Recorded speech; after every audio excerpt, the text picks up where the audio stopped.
On July 19, 2025, Manny Pacquiao walked toward a boxing ring at the MGM Grand Garden Arena in Las Vegas once again. The music was familiar. Philippine flags moved through the crowd. Phones rose into the air as fans tried to capture the return of a man they had watched for more than 2 decades. For a few moments, it almost felt like the old days. Then the camera moved closer. Manny was 46 years old. His face carried the marks of a career that had begun before his opponent, Mario Barrios, was even born. His hair was shorter and touched by gray. The smile was still there, but the young fighter who once bounced impatiently in his corner had become a calmer man, conserving his energy before another 12-round fight. Barrios was 30, 6 feet tall, and the reigning WBC welterweight champion. Manny had not fought professionally in nearly 4 years. He had already been inducted into the International Boxing Hall of Fame, an honor normally reserved for men whose final night in the ring is safely behind them. Manny returned anyway. When the bell rang, something remarkable happened. His feet began moving. His left hand found openings. During the middle rounds, he stepped forward and forced the younger champion backward. Every familiar combination brought the audience to its feet, because for a few seconds at a time, the years seemed to disappear. But they always returned. Manny could still see many of the punches coming, yet he could no longer respond to every opening with the same speed. His attacks came in shorter bursts. Between them, he needed time to reset. Barrios used his longer reach, stayed patient, and became stronger during the final rounds. The fight ended in a majority draw. One judge scored it for Barrios, while the other 2 could not separate them. Manny believed he had done enough to win, and many spectators agreed. At 46, after years away, he had challenged a champion 16 years younger and had not been defeated. It should have felt triumphant. Instead, there was something quietly sad about watching him stand beneath those lights. The performance showed that Manny Pacquiao could still fight. It also showed how much harder he now had to work to create the moments that once came naturally. The combinations were still recognizable, but they arrived less often. The courage remained untouched, while the body carrying it had changed. 4 years earlier, after losing to Yordenis Ugas, Manny had recorded an emotional farewell. He thanked boxing for changing his life, thanked the Filipino people for supporting him, and admitted that accepting the end was difficult. "Goodbye, boxing," he said. For most fighters, those words closed the door. For Manny, they only began a long argument with himself. He entered politics, spent time with his family, and received boxing's highest honors. Still, the pull of the ring remained. Training clips appeared. Possible opponents were discussed. The retired champion slowly began speaking like an active fighter again. By the time he faced Barrios, the official retirement had become another chapter rather than the ending. Manny Pacquiao was not saying goodbye through a single announcement. His farewell was happening gradually, in front of everyone. It could be seen in the longer pauses between combinations, in the concern surrounding every return, and in the applause of fans who understood they might never see him walk toward a professional ring again. The painful part was that Manny did not look ready to leave, and perhaps the audience was not ready either. On September 29, 2021, Manny Pacquiao sat before a camera and tried to say something he had avoided for years. There was no opponent across from him, no referee waiting nearby, no crowd calling his name. He wore a dark suit and spoke directly to the people who had followed him from small arenas in the Philippines to the brightest nights in Las Vegas. "Goodbye, boxing," he said. The words sounded final. Manny thanked the trainers, friends, supporters, and family members who had carried him through a professional career that began when he was only 16.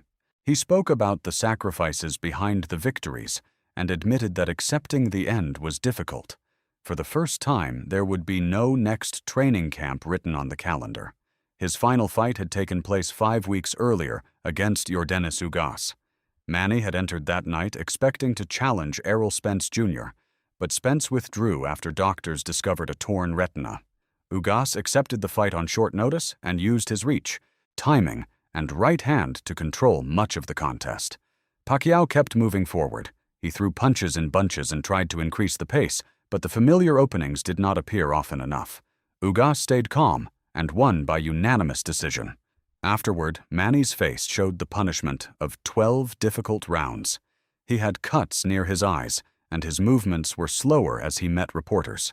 He did not immediately announce his retirement, but everyone understood that the question could no longer be avoided. He was 42 years old. He had been boxing professionally for more than half his life. A month later, the answer came. Manny said he was leaving the sport to focus on his family and his political future.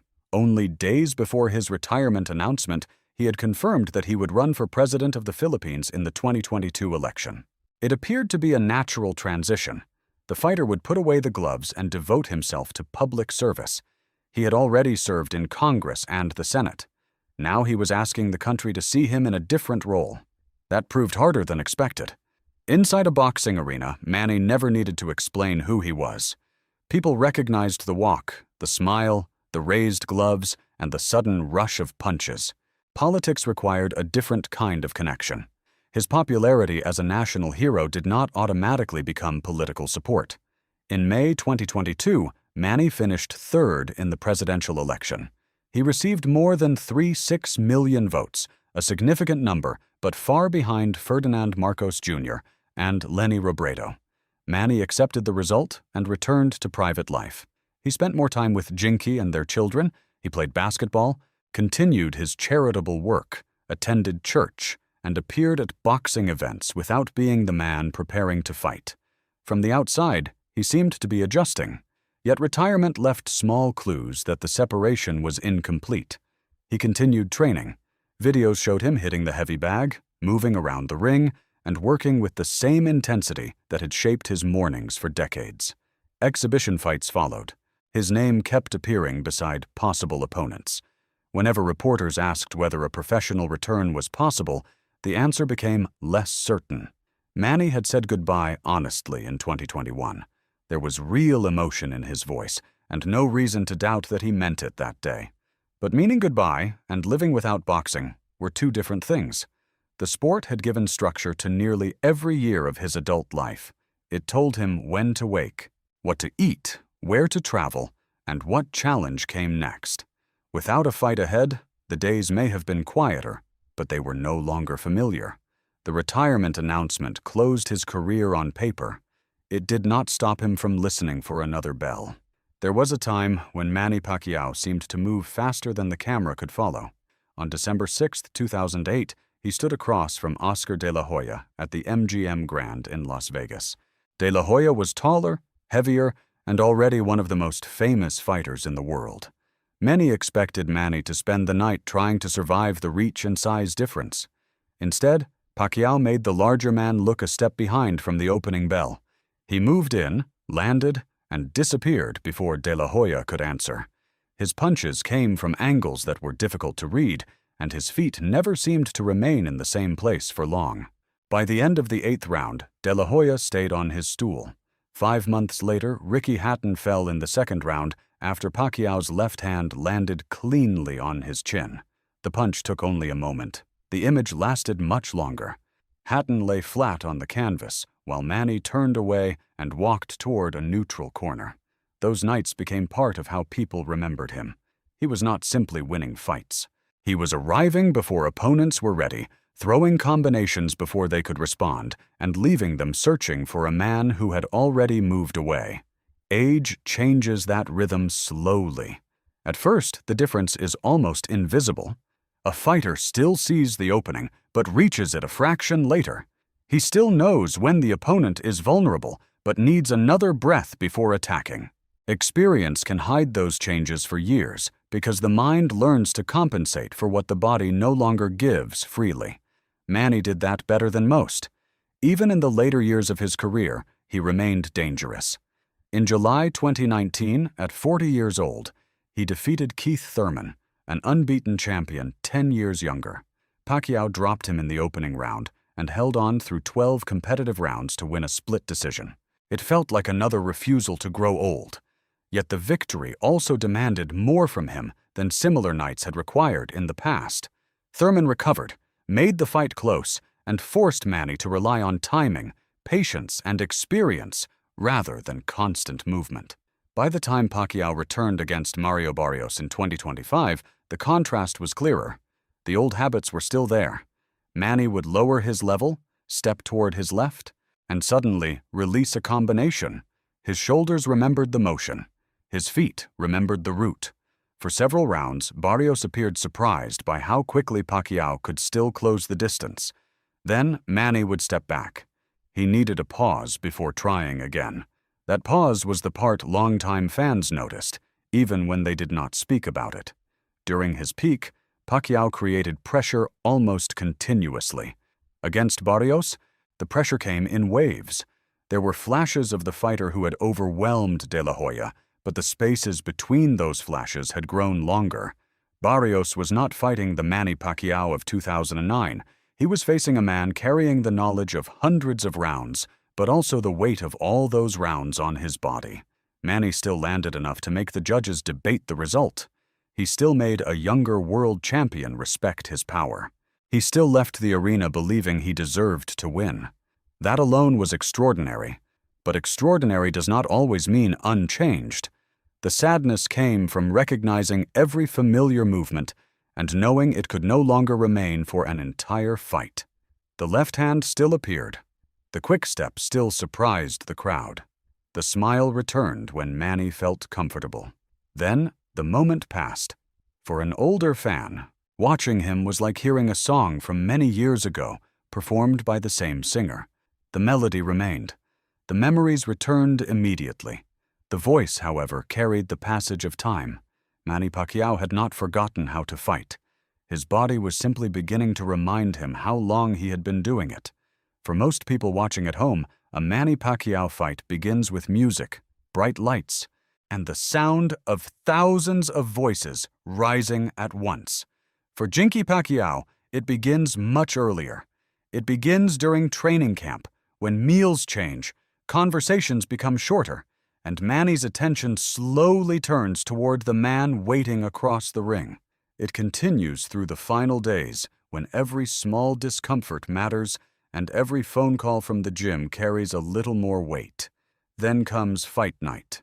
Jinky has spent more than 20 years watching her husband enter places where she cannot protect him. She can sit close enough to see his face between rounds, but she cannot stop the punches. She can hear the instructions from the corner, yet she has no control over what happens when the bell rings again. That became painfully clear on December 8, 2012. Manny was facing Juan Manuel Marquez for the fourth time at the MGM Grand in Las Vegas. Their rivalry had already stretched across 8 years, and none of the previous fights had given either man complete peace. The fourth meeting was supposed to settle everything. Late in the sixth round, Manny stepped forward as he had done thousands of times before. Marquez waited and landed a right hand. Pacquiao fell face first onto the canvas. For several seconds, he did not move. The arena changed immediately. The shouting stopped. Trainers rushed through the ropes. Jinky moved toward the ring while Manny remained on the floor, his arms underneath him and his face turned toward the canvas. At home in the Philippines, families who had gathered around televisions watched in silence. For the audience, it was one of the most shocking knockouts in boxing history. For Jinky, it was her husband lying motionless beneath the lights. Manny eventually regained consciousness and was taken for medical examinations. He recovered, returned to boxing, and fought many more times. The image, however, never disappeared. Every later return carried a memory of that night. That is what makes the experience different for the people closest to a fighter. Fans remember the victory celebrations. Families remember the quiet drive back to the hotel. Fans discuss scorecards and possible opponents. Families notice swelling, headaches, difficulty sleeping, and the way a man moves the morning after 12 rounds. Jinky has also seen what boxing gave their family. It carried Manny from poverty to financial security. It allowed their children to grow up with opportunities he never had. It made him a symbol of hope throughout the Philippines. She understands why he loves it. That does not make watching easier. When Manny announced his retirement in 2021, Jinky publicly supported the decision. After so many years, there was finally the possibility of a life without training camps and dangerous nights beneath arena lights. Then, the return began taking shape. Manny trained again. His name appeared in reports about exhibition matches and possible professional bouts. By 2025, Jinky was once more sitting near the ring while he faced a champion 16 years younger. The expression of a fighter's wife is easy to misunderstand. Pride and fear can exist on the same face. She can admire the courage that made him famous while wishing he no longer needed to prove it. The crowd sees Manny raise his gloves and remembers everything he once did. Jinky sees the years behind those gloves. She has watched him win titles, survive defeats, leave the sport, and return to it. She has seen the joy that boxing brings him, but she has also seen what the sport takes when the cameras are gone. For viewers, one more fight can sound exciting. For the family waiting beside the ring, it is one more night of hoping he comes home safely. In June 2025, Manny Pacquiao stood before a crowd in upstate New York and received the honor that confirms a fighter has become part of boxing history. His name was placed inside the International Boxing Hall of Fame. The ceremony had all the signs of a beautiful ending. Manny wore a suit instead of boxing trunks. Former champions surrounded him. Old fights played again on large screens. And the audience applauded a career that had already given them more than anyone could reasonably ask. When Manny spoke, the emotion reached him. He remembered the poverty of his childhood, the people who opened doors for him, and the millions of Filipinos who had carried his name across the world. He thanked God, his family, his trainers, and the supporters who had remained beside him through victories and defeats. A Hall of Fame ceremony usually allows an athlete to look backward without needing to prepare for what comes next. Manny was already thinking about his next fight. Only 6 weeks after the induction, he entered the ring against Mario Barrios.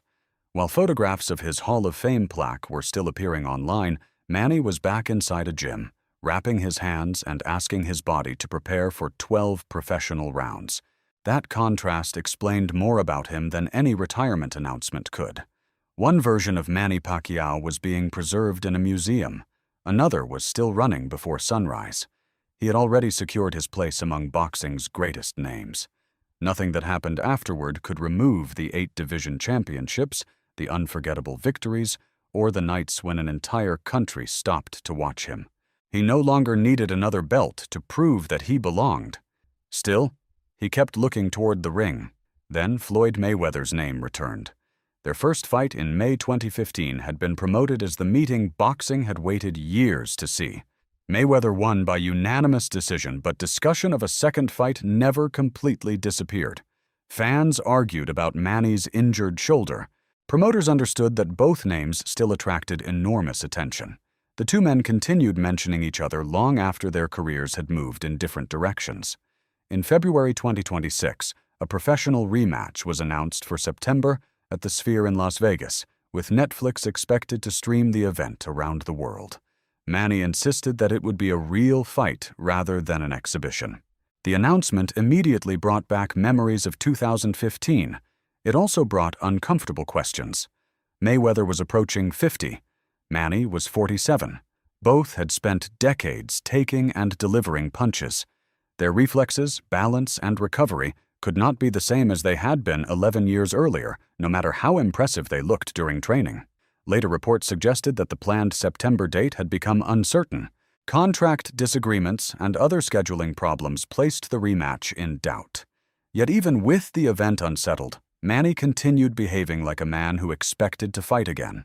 He trained. He spoke about competition. He stayed close to boxing and opened new doors for younger fighters through his own gym and promotional work. Perhaps that is why the Hall of Fame ceremony now feels so unusual. Boxing had already given Manny its formal goodbye. His plaque was installed. His achievements were recited. His career was celebrated in the past tense. But Manny was not standing still long enough to become a memory. The photographs showed a legend receiving his place in history. The training videos showed a fighter who still believed history had one more round left. Someday Manny Pacquiao will walk toward a boxing ring for the final time. The difficult part is that no one will know it at first. The music will begin. Philippine flags will rise above the crowd. Manny will smile as he moves through the entrance, touching gloves with the people gathered near the aisle. He has made that walk so many times that it has become part of how millions remember him. Only later will people understand that there was no next one. That moment has not arrived yet. Manny has announced his retirement before. He has accepted awards meant to honor a completed career. He has watched younger fighters take the positions he once occupied, and he has stood beside his son as another generation entered the sport. Still, when boxing calls, he listens. There is no mystery about what the sport has cost him. His body carries decades of training camps, hard sparring sessions, 12-round fights, cuts, injuries, and nights when he was hit by men much larger than the boy who began fighting in the Philippines. He also knows what boxing gave him. It gave his family a home. It gave his mother a life without wondering where the next meal would come from. It gave him the chance to represent people who rarely saw someone from their streets become the most recognizable fighter in the world. For years, Manny entered the ring carrying more than his own ambition. Filipinos gathered in homes, restaurants, churches, and public halls to watch him. People who had never met him felt that something personal was happening whenever he fought. That kind of connection is difficult to replace. A quiet morning at home cannot sound like an arena in Las Vegas. A political speech cannot feel like the moment before the opening bell. A Hall of Fame ceremony can honor what happened, but it cannot recreate the feeling of being needed in the present. Perhaps this is why Manny's farewell has taken so long. He is not refusing to accept his achievements. He speaks proudly about them. He knows his record will remain, and he understands that no future result can erase what he accomplished. What appears harder is accepting that courage cannot stop time. The hands that once overwhelmed Oscar de la Hoya now need longer pauses. The feet that carried him around Ricky Hatton do not move with the same constant urgency. His experience can still confuse younger opponents, but experience also knows what the body is trying to say. There is sadness in watching that conversation continue. It does not come from seeing Manny lose. Every fighter loses eventually. It comes from watching a man remain devoted to something that can no longer love him gently in return. Boxing does not become safer because a champion is beloved. It does not reduce the force of a punch because the man receiving it is a father, a husband, or a national hero. The people closest to Manny understand that. His fans understand it too, even when they cheer for one more fight. They want another glimpse of the old speed, another left hand, another smile from the corner after he has surprised someone younger. At the same time, many of them want him to leave while he can still walk away proudly. Manny Pacquiao has already given boxing his youth, his body, and most of his adult life. He does not owe the sport another victory. When his final walk finally comes, the world may only recognize it after the lights have gone dark. Until then, every return will feel like part of a goodbye that neither Manny nor his audience has learned how to finish. When you remember Manny Pacquiao, which moment comes back first? The speed, the courage, or the way he always stood up again? Share that memory in the comments and subscribe for more stories about the legends who shaped an era.